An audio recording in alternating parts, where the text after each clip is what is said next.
15 October व 16 October हजारो बाबासाहेबांचे भक्त जय भीम म्हणत विश्वरत्न भारतरत्न महामानव डॉक्टर बाबासाहेब आंबेडकरांना अभिवादन करण्यासाठी चंद्रपूरच्या या सोनेरी दीक्षाभूमीमध्ये येतात.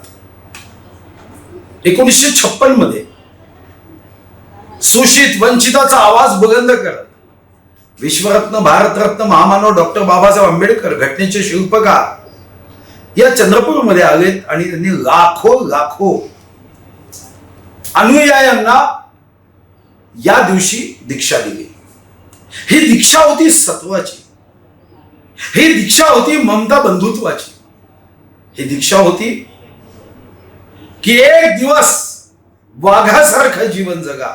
जेही आयुष्यात आहे त्या आयुष्याच्या प्रत्येक क्षणात स्वाभिमानाने जगा.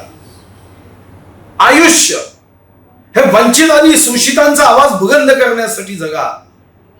आज त्या महामानवाला अभिवादन करण्यासाठी जेव्हा लाखो लोक एकत्र येतात, निश्चितपणे हा आमच्यासाठी संकल्पाचा दिवस आहे.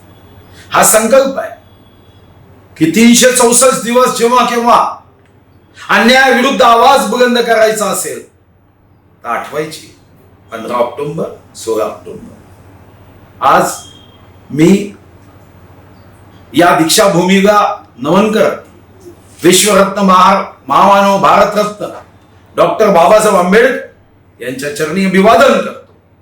आपल्या सर्वांना मनापासून शुभकामना देतो. जय भीम.